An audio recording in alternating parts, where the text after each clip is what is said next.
to use this one so that you can hear me and also so that the mic on the camera can hear me.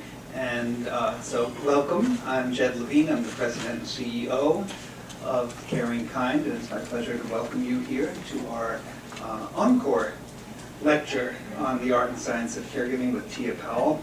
A couple of just a quick housekeeping comment is that we are taping today's presentation.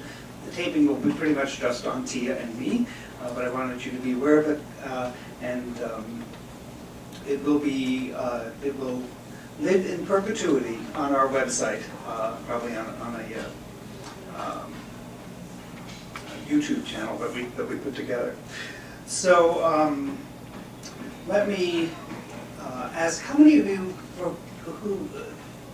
are new to Caring Kind? A couple of you? Okay, so welcome, and let me extend a special welcome to you. And if you're caring for a person with dementia, I invite you to visit our table, which is out in the hall, and to find out more about us. You can, we have a 24-hour helpline. We have social work services. We have some wonderful education and training programs, wonderful family caregiver workshop, a lot of services, a medical alert wanderers safety program where everybody who is memory impaired or cognitively impaired should be enrolled in that program. It provides identification for people who are at risk of wandering, and over 80 support groups, family caregiver support groups that are a real lifeline for families and help them get through this experience. So you can find out more by calling the helpline, by visiting our table, or by visiting our website, which is caringkindnyc.org. So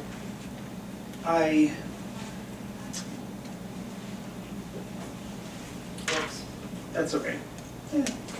We'll leave it. I'll get it, Jay. Okay, thank you, Carol. So this afternoon is our second annual Lorraine Hallis Lecture on the Art and Science of Caregiving, but continues a series initiated with funding by the Charles Evans Foundation. And I'm so grateful to the Hallis family for this support and for the past support of the Charles Evans Foundation. Since 2013, we've had an annual lecture on the art and science of caregiving, which has examined the experience of caregiving through a number of perspectives. We've looked at ambiguous loss with Dr. Pauline Voss, who coined the term. We looked back at the forgetting, the kind of pioneer book and landmark book, I should say, and a documentary with David Schenk, who is the author. And we discussed the existential, ethical, and moral challenges related to caring for someone with cognitive impairment. And we looked at the role of contemporary literature in telling the Alzheimer's story. And last year we looked at the experience of an artist who is a caregiver and now has incorporated that experience into his art and into his art making.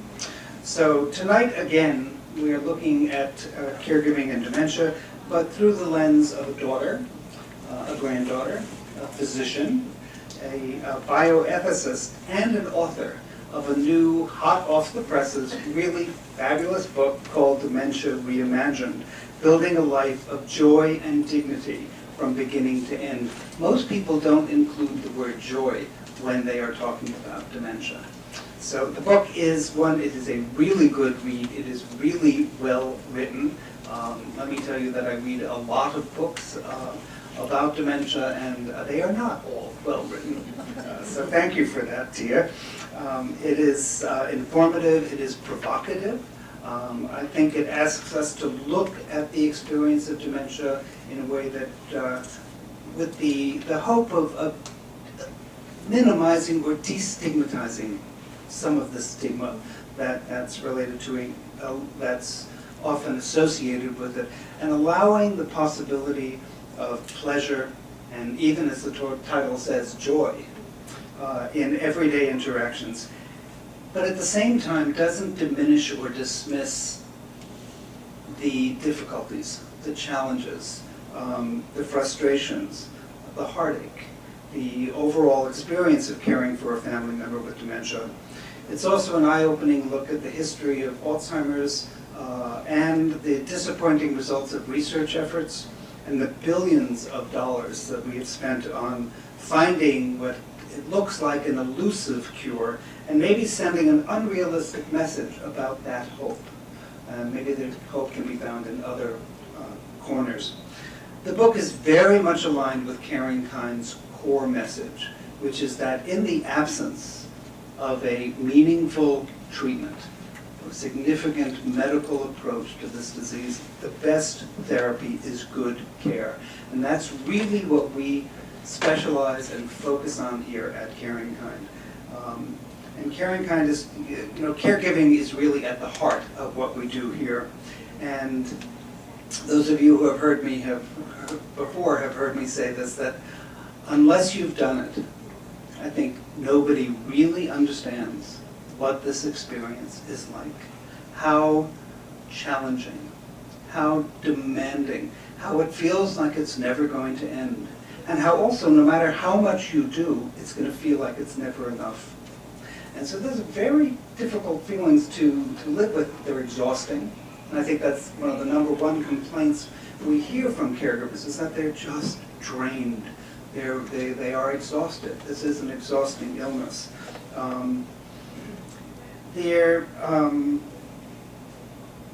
I think families get caught between the hope that things will get better and the reality that we don't have that medical answer, but we know how to make things better in a different way.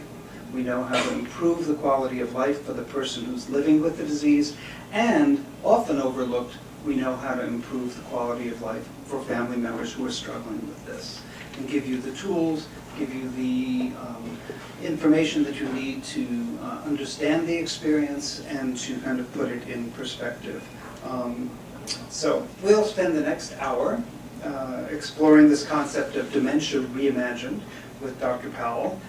We'll have time for the audience, for you to ask questions via the very convenient little index cards that are in your packet, and Carol Byrne will be picking them up a little bit later today. So let me introduce Tia, Dr. Tia Powell, who's a professor of psychiatry and bioethics and holds the Trachtenberg Chair in Biomedical Ethics at Albert Einstein College of Medicine, where she directs the Montefiore Einstein Center for Bioethics. So my first question is, why write a book? It's an awfully hard thing to do. And what were you hoping to communicate? I wrote the book because I imagine, like many people in the room, dementia is in my family. So my mother had dementia, my grandmother had dementia. And that might be enough to inspire writing a book, but what really did it is two parts. One is that in trying to be a helpful daughter and sibling, I was really taken aback by how little I knew as a physician about what it meant to help somebody navigate through this process. It isn't what we learn in medical school. And since we don't have a cure, it isn't like, oh, okay, I just have to give you this and this course of treatment and we'll be all squared away here. It really comes down to a lot of other things that maybe even aren't primarily the doctor's job, but I didn't know any of it. So as a family member, I really felt completely at sea. And I think there are great groups like Caring Kind that help people try to navigate, but I wanted to join in with that. And I also, in losing my mother, I lost both my parents, as is not uncommon for somebody of my age, within a few years of each other. And that really makes you feel like the grown-up. Like, I must be the grown-up here then, by default.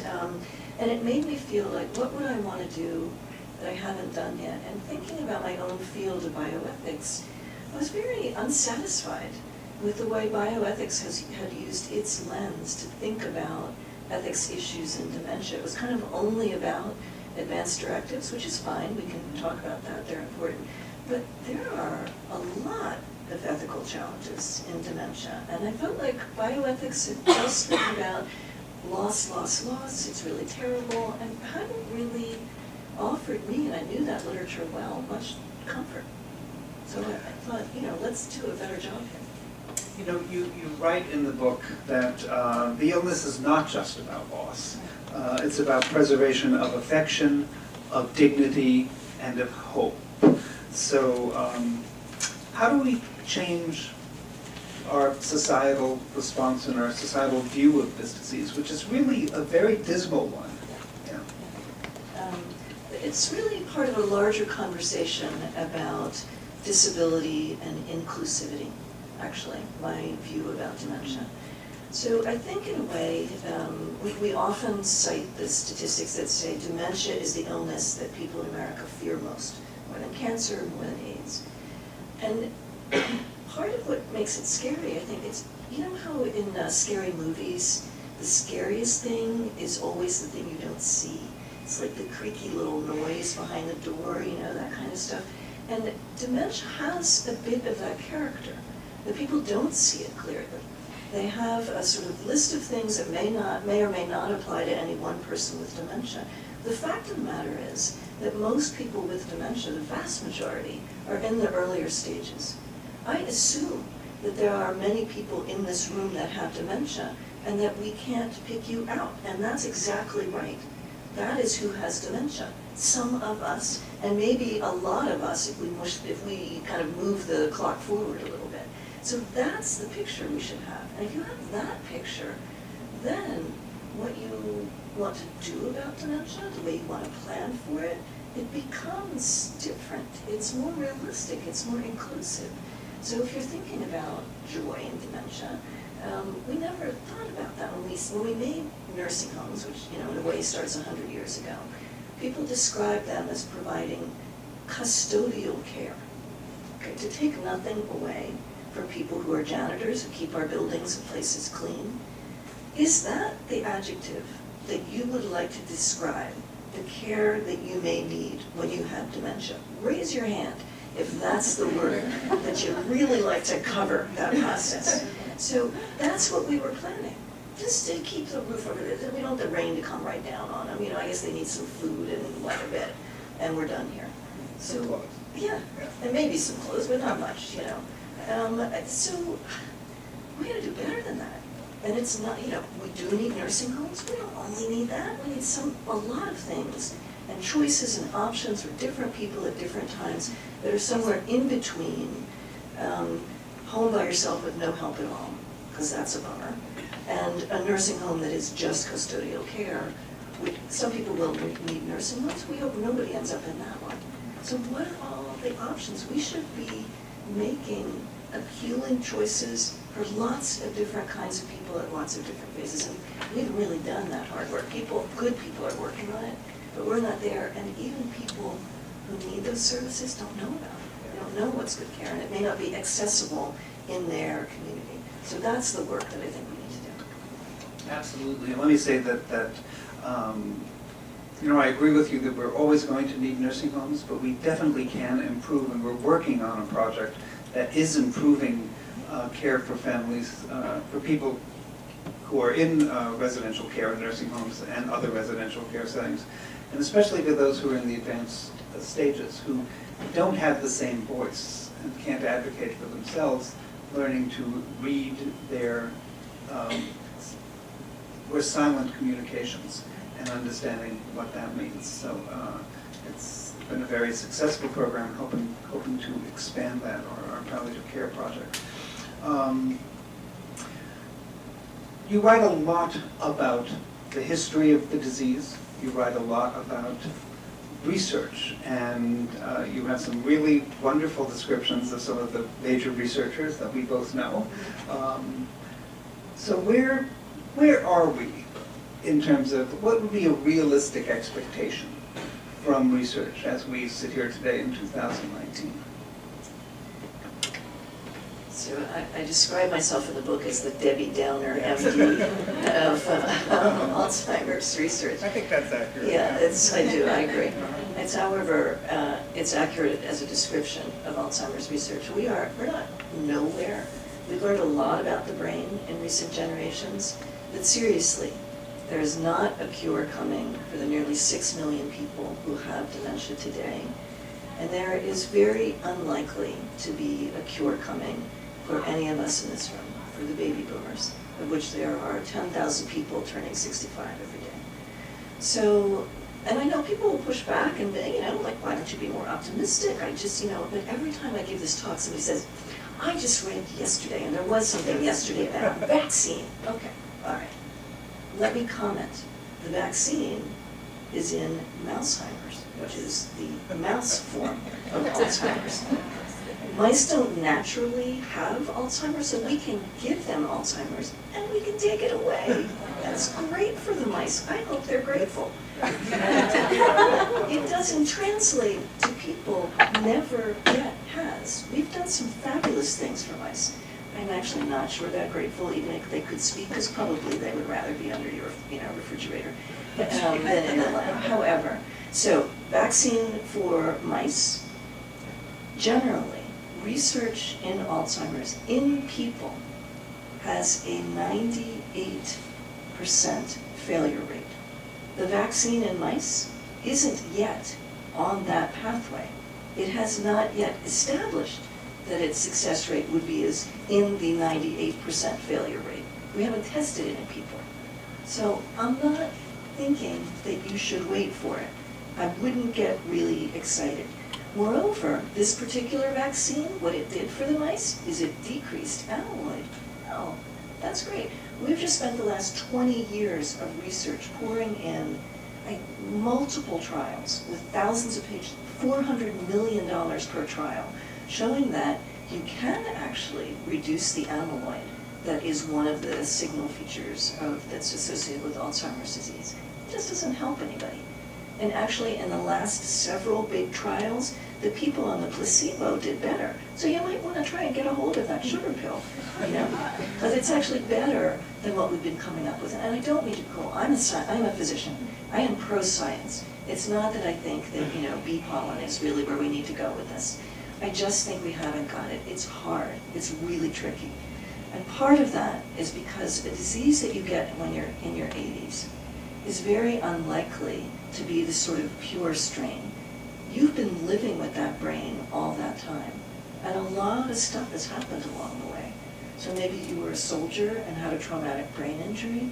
Maybe you also have arthritis and a lot of inflammation. Maybe you had depression, or a smoker or a drinker.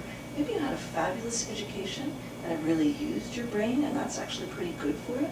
Maybe you've been super fit and your brain is a part of your body. It likes good blood circulation just like the rest of you.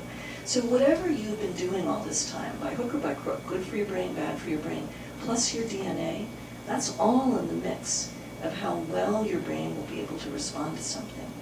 Moreover, dementia is not one illness. Dementia is the umbrella term. Alzheimer's is one type, but there are many other kinds. And a lot of people who have dementia don't have just one kind. They have all the erosions that come with teeny strokes, sometimes so small we can't even see them. They may have the plaques and tangles of Alzheimer's, but they may also have Lewy bodies, and actually having any one of those things makes you more likely to have one of the others, not less.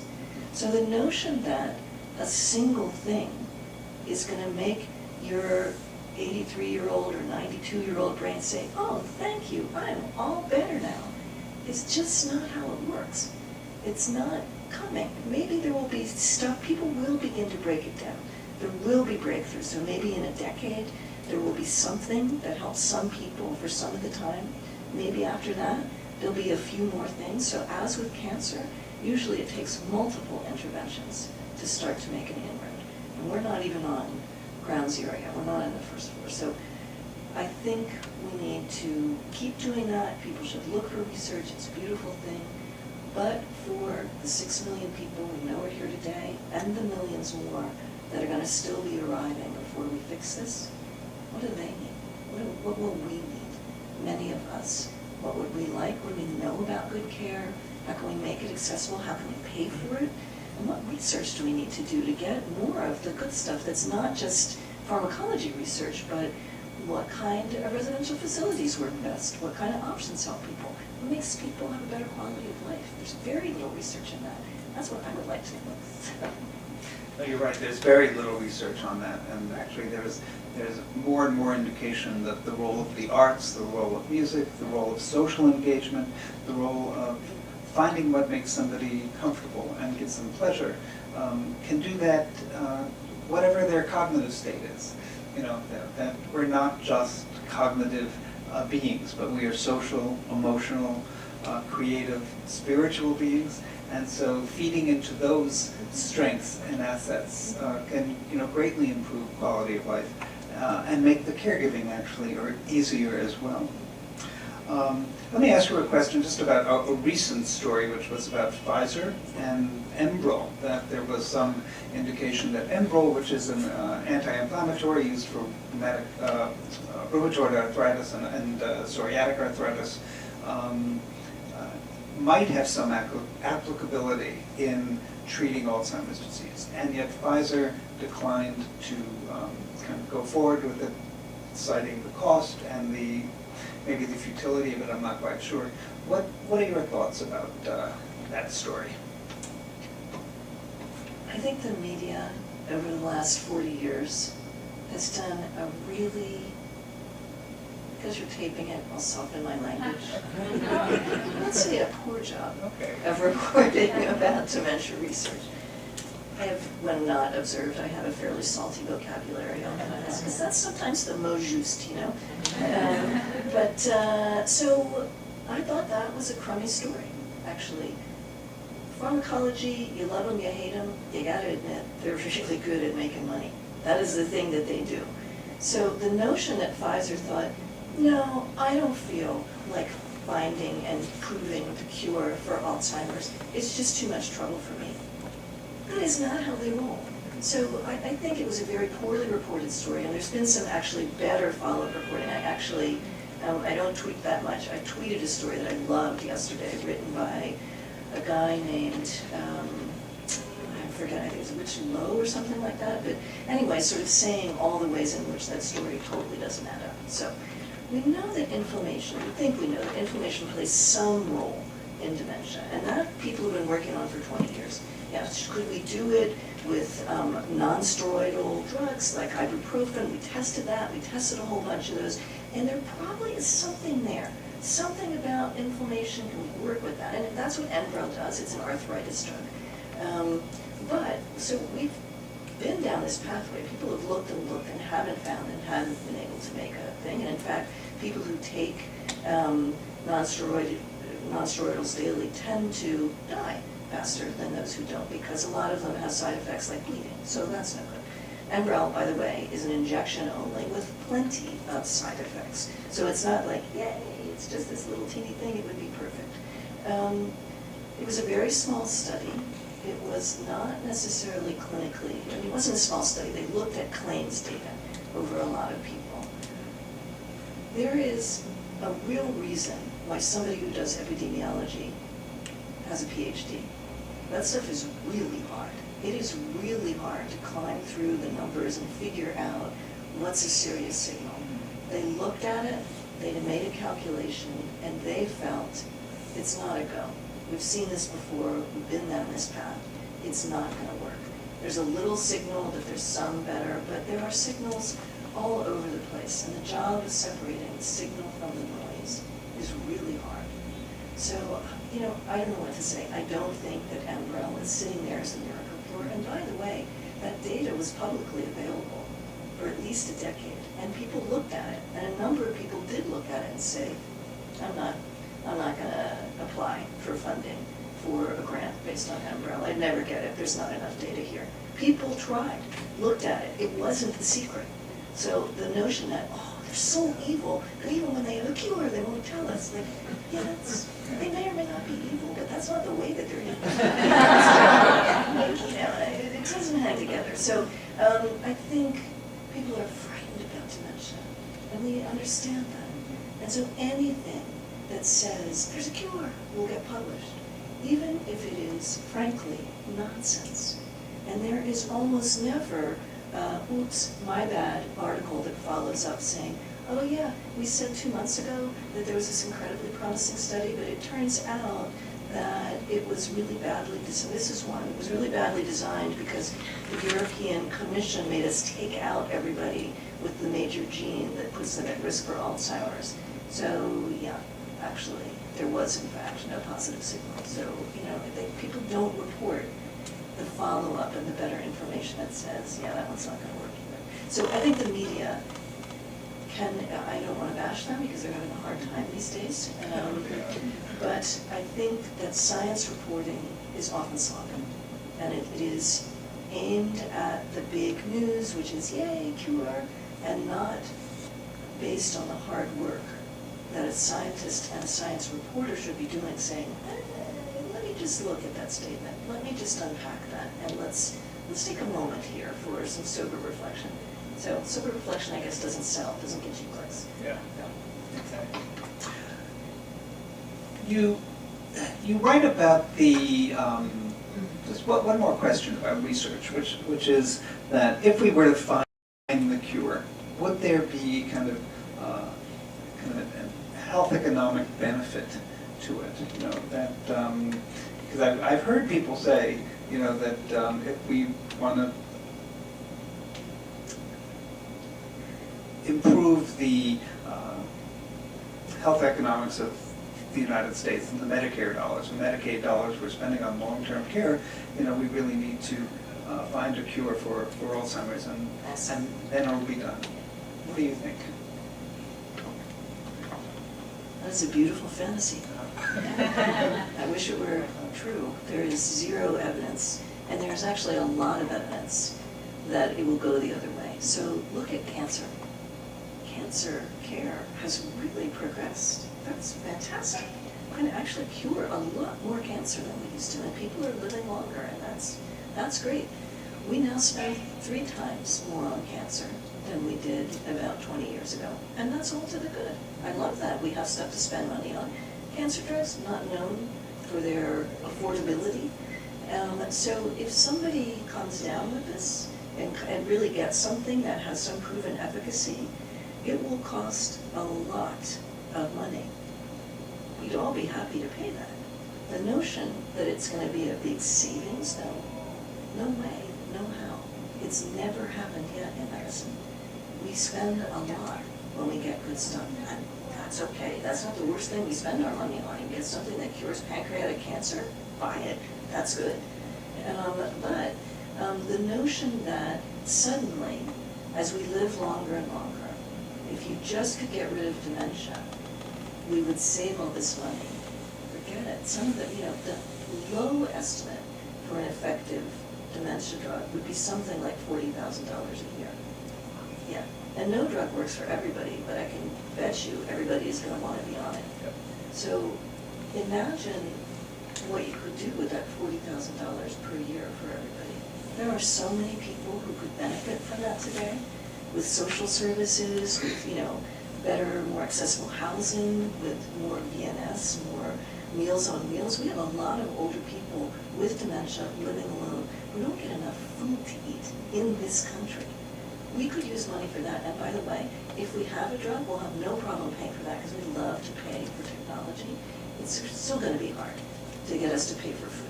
Yes. Actually, that is not how it will, and I'm ashamed to say it, but it's actually true in this country. You know, a pill, totally worth $40,000 a year. A person that comes and makes sure that this isolated elder gets enough calories to keep somebody alive every day, we can't afford that. Like, I'm not a mathematician, but I don't really see why that should be. So in any case, if you ask a health economist seriously, it is the dream of politicians that if they spend all this money on research, that's great, it's jobs, and then we can close all the nursing homes, and everybody who's 85 will suddenly be like they were 50. But they won't be. Yeah. And we'll still need nursing homes, and we'll still have to pay a lot of money. So it is not a viable hypothesis, but it's a very popular one, and it's been going on for at least 100 years. Okay. If we just didn't have to take care of older people, we could save so much money. And it was made fun of in a dystopian novel by, I'm blanking on his name, one of my favorite 19th century British novelists, who wrote the Palliser novels, who wrote Trollope. So Trollope wrote a dystopian novels about this little island nation that got, so they thought, everybody at the age of 65 to move into this thing called like the academy or something, where you get fabulous food and have intellectual conversations, and then you're supposed to like, sort of off yourself at the end of that year. And they are all down with going into the academy, but the offing yourself piece is like really not working well. People will turn out not to be, but their theory had been that they would save incredible amounts of money if they didn't have to take care of old people. So Trollope was making fun of that in the early 1800s. It was already popular with politicians, and it always has been, and it always will be, and it will always be worth making fun of, because it's never going to work. So, what can I tell you? So this is a lecture on a caregiving series, and you write very honestly and I say kind of unsentimentally about your experience with your mom. What did you learn about caring for your mother? Kind of what worked? How did you and your siblings manage this? Because I know you come from a large family, so. So I learned a little. Learning about caring for somebody with dementia is an infinite process. And I am sure that the collective wisdom in this room would be vastly more than what I learned. I certainly learned that it's really hard, which everybody can confirm. That just when you think you know what's right, or just when you have a solution for the stage that was there, you're in a new stage, and that solution doesn't work so well anymore. So there is a kind of shifting sands problem in addition to the hard work. I learned that it's really hard to be patient. Some people are natural born carers, infinitely warm and patient. I don't think I'm one of them. It was really hard for me to deal with like the same question over and over again. And I'm one of 6 kids, big families. Nobody's better than your family at like getting under your skin. And so weirdly, that doesn't particularly go away with dementia. Your mom can still say stuff to you.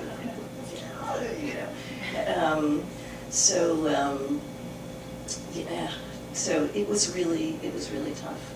I thought everybody wanted, as one example, I thought everybody wanted to stay home who had dementia. Live at home, be in the community, don't go to any kind of institutional setting. That was miserable for my mother. She hated it. Yeah, so after my father passed away, well, I think, probably complicated, even reasons I don't see, but after my father died of cancer, and when he was ill, we brought a home health attendant into the house, partly to take care of him, but also to sort of sneak her in undercover to be taking care of my father so that she would be there when my father passed away. So there's my mother at home in their apartment with the home attendant. And they had nothing to do. And my mother was, her whole life, a kind of bundle of energy. She hated having nothing to do. She had 6 kids. She was also volunteering, doing this, like scrubbing this, washing the, ketchup stains out of that, and doing, all kinds of stuff. It made her crazy. She felt that somebody was just paid to sit there and look at her, and that they were both idle, and that made her miserable. And the attendant wanted to watch TV. My mother hated daytime TV, and it symbolized for her a useless person, and she just couldn't see herself that way. So when we proposed, what did you think about assisted living? She loved it. That sounded, for her, that was so much better. There was stuff happening and people around, and our background is Catholic, so my sister brilliantly took her to a place that was on sort of a campus with a Catholic school and a church and this facility.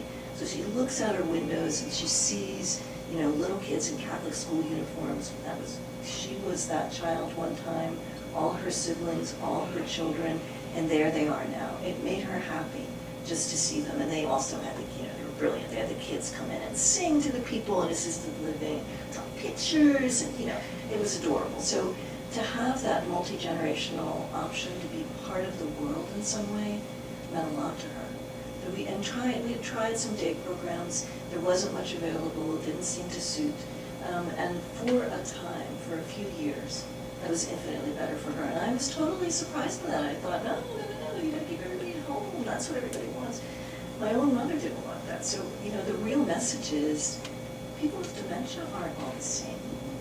we're not all the same. That's ridiculous. You know, they're all different, and they will want different things. And people who like a little bit of noise and action will like that when they have dementia. So, you know, being at home alone and just kind of staring out the window at the tree or at the wall or whatever, not for everybody. How did you resolve disagreements? Were there disagreements with your Of course there were siblings? disagreements. You can't have siblings and not have disagreements. Aren't you not part of a family? So, you know, with difficulty. There is a story that I tell in the book about a pacemaker. So my grandmother had a pacemaker, and her 6 children deeply regretted it because it meant that she stayed alive through every phase of dementia. And they were there to watch it, and they thought, that looks pretty uncomfortable.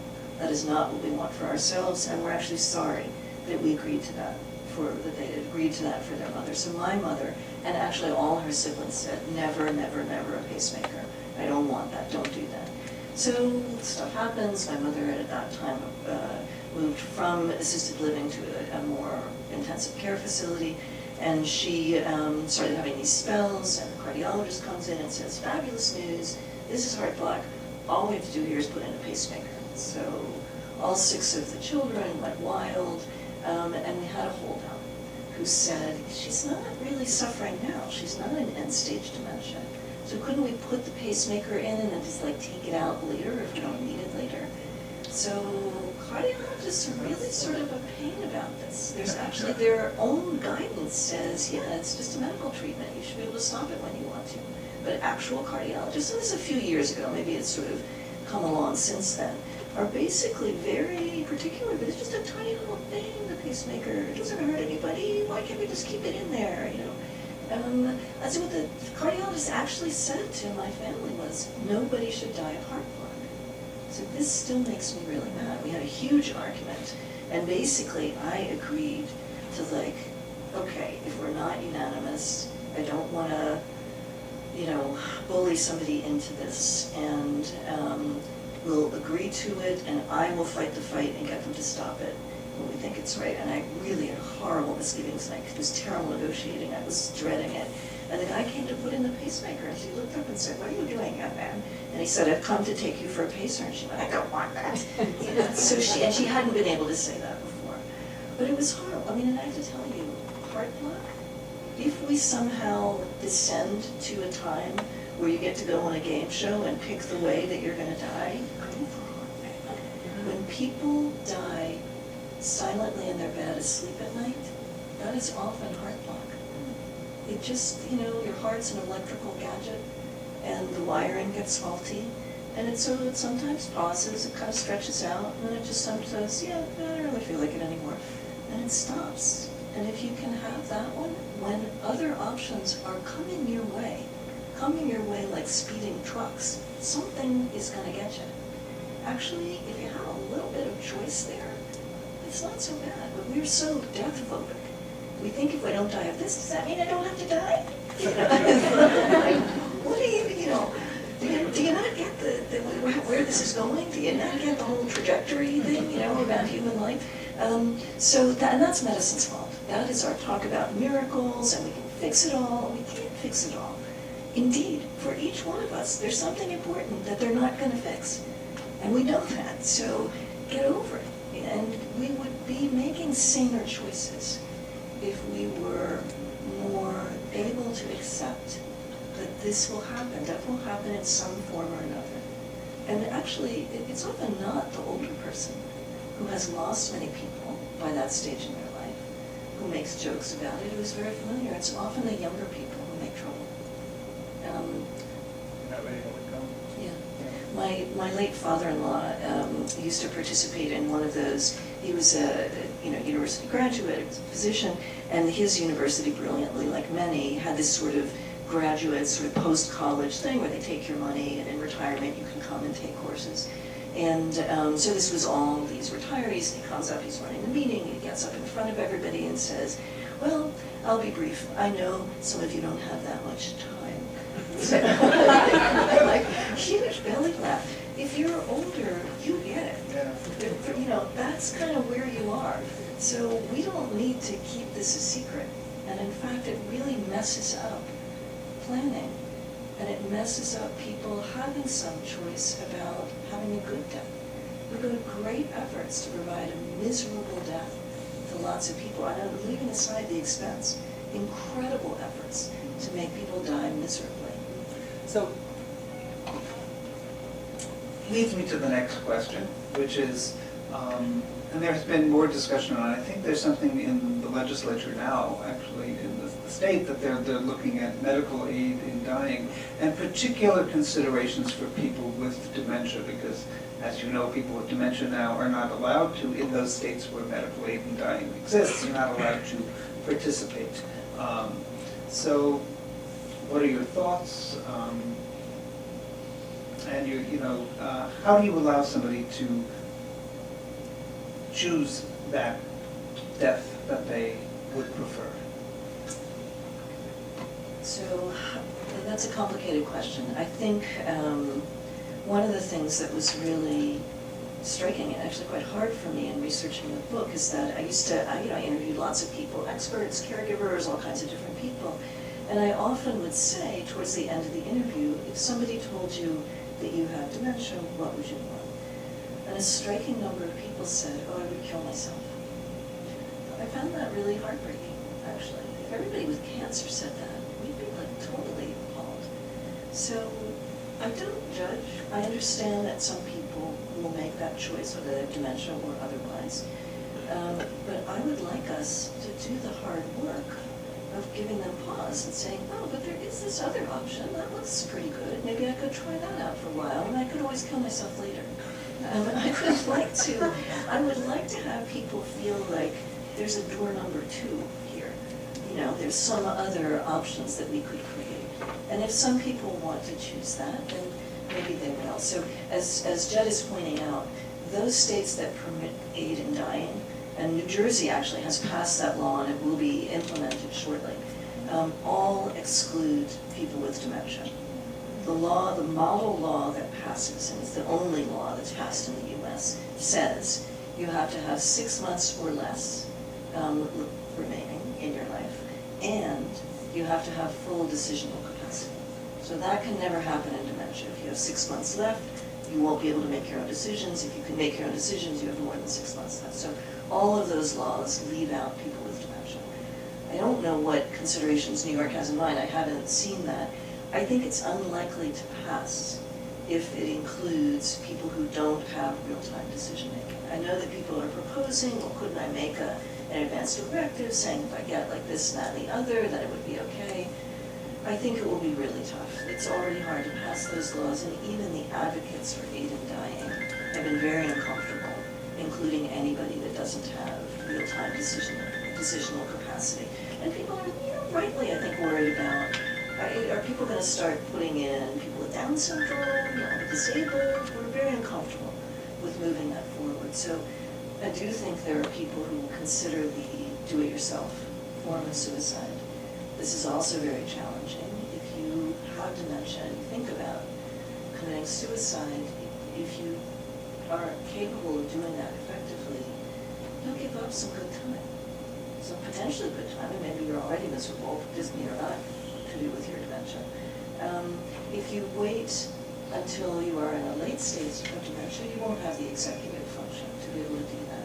So this is the story to, I'm sorry if it's a spoiler alert, in Still Alice, the film, where she sort of she considers that option and tries to prepare for that, but by the time she gets there, she's no longer capable. So that's a real problem.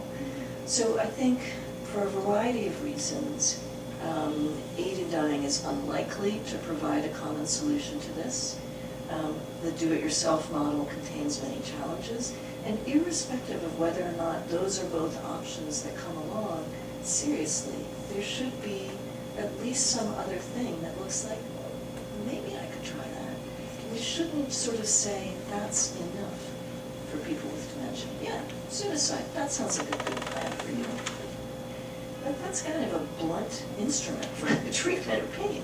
So, I also think that if we do reimagine the experience of dementia, and we're able to bring a sense of pleasure and comfort and connection without judging it. And I think what gets in our way is that we compare the person who they were, very, maybe strong intellectual or completely independently functioning and in charge, and now is doing things that they might be kind of mortified that they're doing, but they're enjoying it.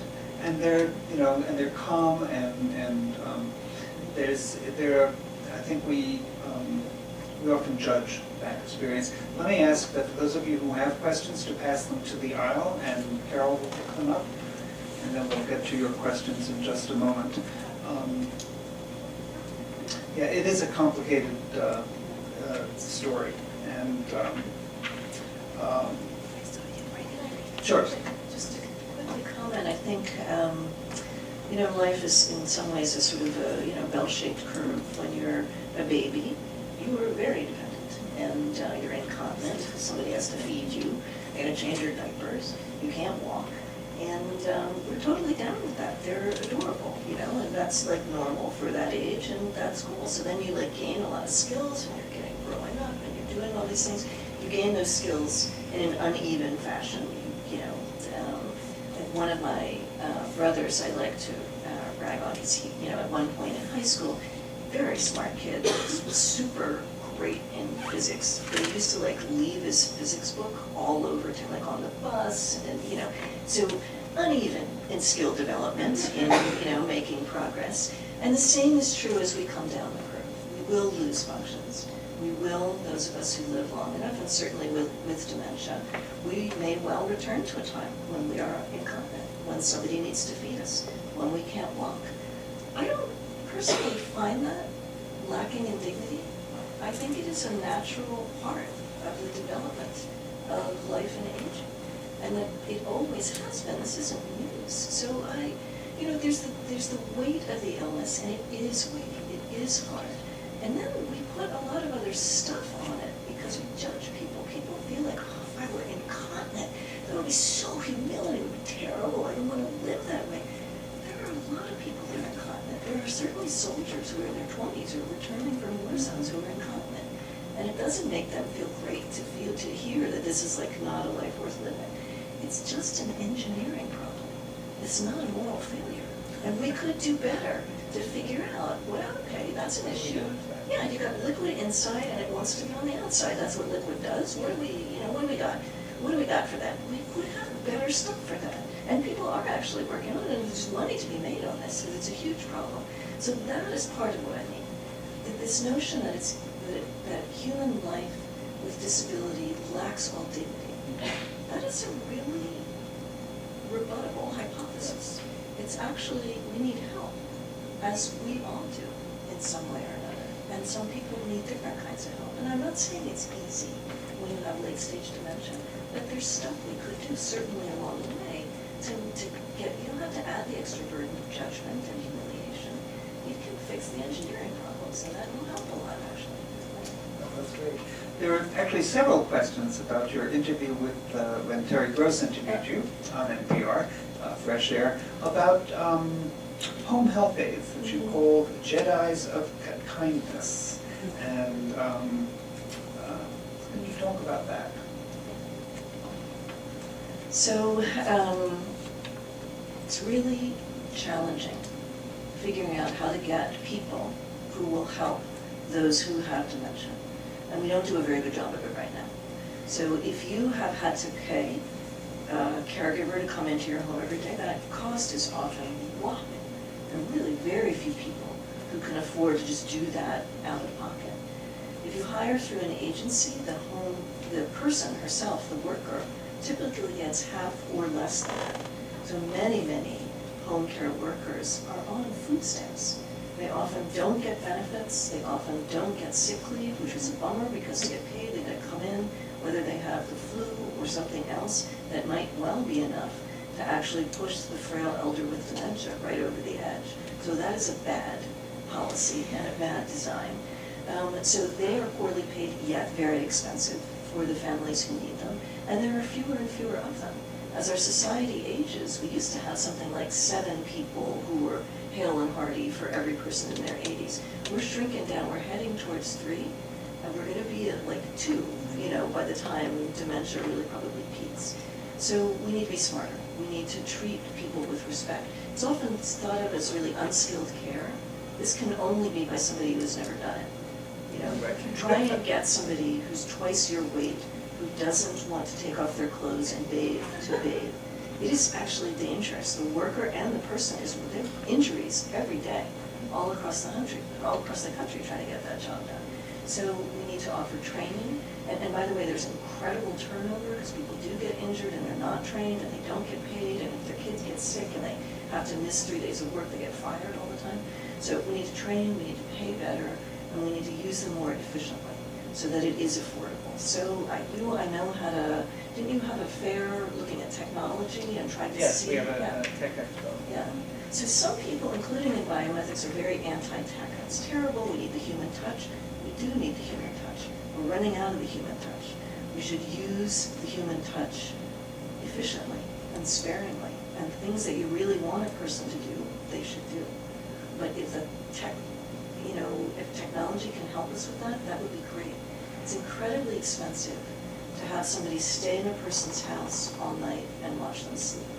And that is what a lot of people are trying to do. If you're trying to stay home and you live alone, you may have a paid person that stays there. If you could think that if you could have a way to make that person safe enough by a monitor and like somebody looking at, 50 different screens and saying, he's awake, it looks like he's in trouble, can somebody go there in an apartment building or something? If you could do that, it's a terrible job to have to try and stay awake all night and watch somebody sleep.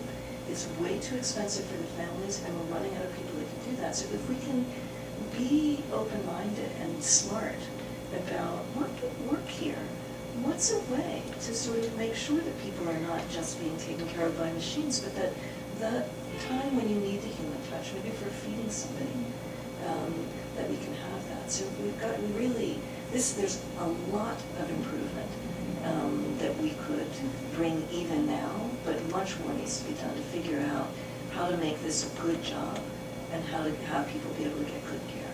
And both sides, I think, will benefit.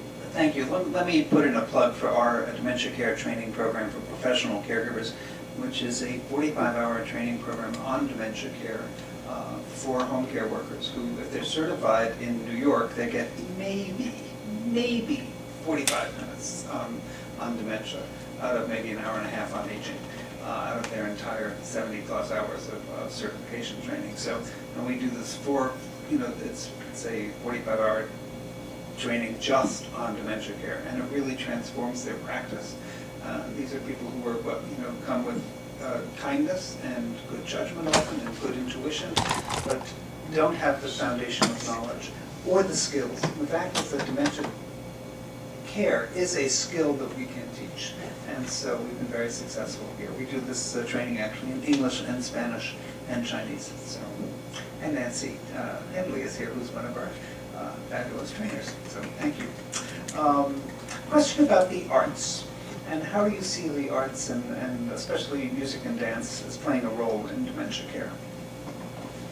So there's the best research and information about music. So the part of your brain that deals with music is incredibly resilient, which is like a wonderful bit of good news, a seed of not such good news.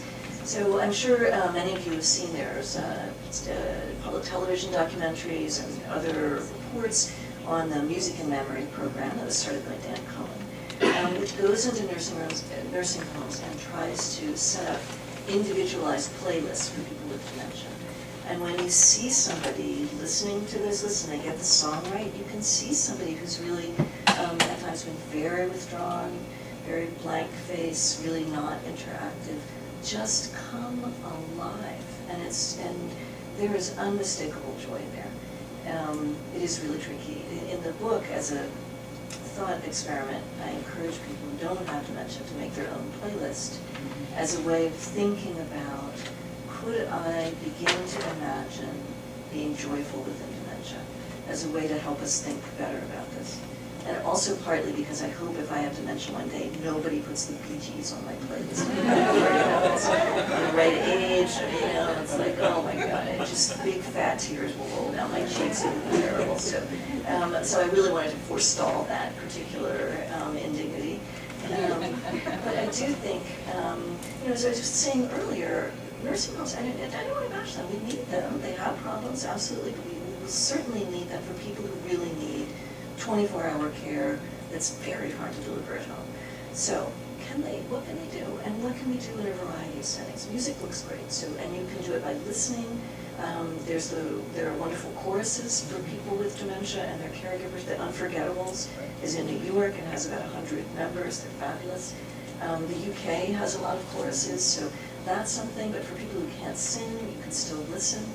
There's some places, and again, I think Canada is doing some work with their National Ballet School to think about how could we introduce movement for people with dementia, because one of the things that happens is that people start to get worried, you're going to fall over, that's no good. So we kind of discourage movement often for people with dementia, which is kind of mean anyway, and also is not good for you because some degree of fitness, certainly before getting dementia, fitness seems to be a helpful thing in terms of maintaining cognitive strength. But even afterwards, if you're achy and actually moving in a good way can be incredibly helpful and a source of joy. So thinking, the reason we have arts is that they connect us with our affective life. And that's what we're trying to do. It's part of being human. So music, there are art programs. There's Meet Me in MoMA. There's other programs where you get to draw and do things like that. And the more the merrier. There's not as much research as I would like that sort of shows, yes, this improves quality of life for people with dementia. And part of the reason that you need that is a funding issue. If you want the government, if you want Medicaid to pay for it, you have to have an evidentiary basis that says, see, this makes a difference. I don't have to use antipsychotic meds to sort of decrease somebody's agitation because actually we've got some other stuff. They've had a good day. They're not agitated. They did some movement. They were listening to music. And they have, even if they don't remember those activities, they have that happy feeling that lingers through the day. And a happy feeling has that quality for all of us. You don't even, some good thing happens and you may be just going about the world and not exactly remembering why. And people with dementia really do reflect that. That happy feeling can stick around. It has a tail. So we want that, and we would like to be able to keep people safe without using antipsychotic medications. So there is a real sort of scientific thing that you can derive from figuring out how to keep people happier and find things that work. Absolutely, and that's actually, we actually are working with the Alvin Ailey Dance Theater, have a program that's just beginning at the New Settlement location in the Bronx, where we're doing a workshop just for caregivers, so that they can experience the freedom and the joy and the pleasure of just moving with each other, and then one for people with dementia and their caregivers. And there's information on our table out front, so please take a look at that. It's been a hard sell. I think people they hear dance and they define themselves as, oh, I'm not a dancer. So you don't have to be a dancer. You just have to be able to move. So you're welcome to take a look at that. And just another tip about your own playlist. The music that you listen to when you're between the age of, say, 12 and 15 is the music that your brain has encoded and will remember for the rest of your life.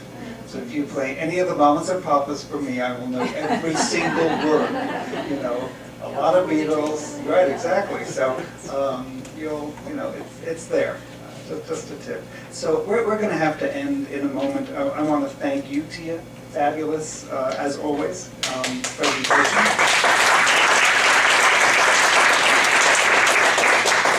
I want to thank the staff who helped put this together. My co-producer, Carol Byrne, who's our Director of Development, and Linda and Gayvon and everybody who helped set this up, and Julie.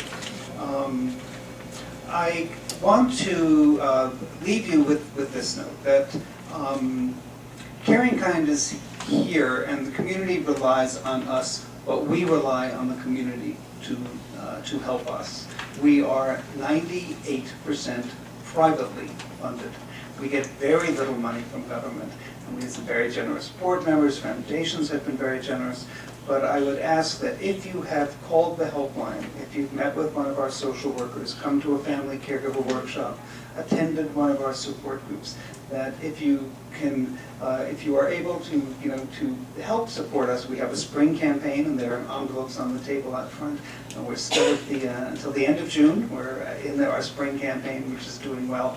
I would ask you, if you're able to show your support by making a donation today, that would be greatly, greatly appreciated. And another way that you can make a donation in I think an easy way is making it a monthly donation, and that way we know that there's a certain amount of revenue coming in every month. That's helpful. You can do that online simply by going to caringkindnyc.org and hit the donate button. So thank you for that.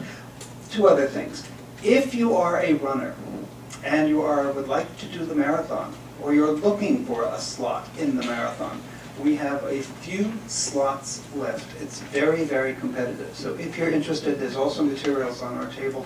We have a great training team, and it's really a wonderful, wonderful experience. Almost everybody who's running for us has a family member, and it really becomes a positive way, and it becomes its own support group and its own support community. It's really a wonderful experience. And we have a coach, a very good coach. We have a terrific coach. Thank you. Who's available like 24 hours a day if you need him. Lastly, in the fall, we have a fabulous walk. It's a real, again, I think that there's a lot of joy in that walk. A lot of people coming together for the same cause and creating, again, the sense of community. One of the issues for family caregivers and for people with the disease is the sense of isolation, being alone with it. So being in the park with 1,000 other family caregivers is quite a transformative experience, and I encourage you to join us in Riverside Park on October 13th, or if you're in Brooklyn and would like to walk on the boardwalk, it's a great walk in Coney Island on September 22nd. So there's information online and there's information out front. And let me thank you so much, Tia, for agreeing to do this again. It was fun. I always learn something from you. This was terrific. So thank you all. And we do have, Tia will be available in about 60 seconds. We will be having her books available for signing, for sale, and she will sign it for you. So thank you so much.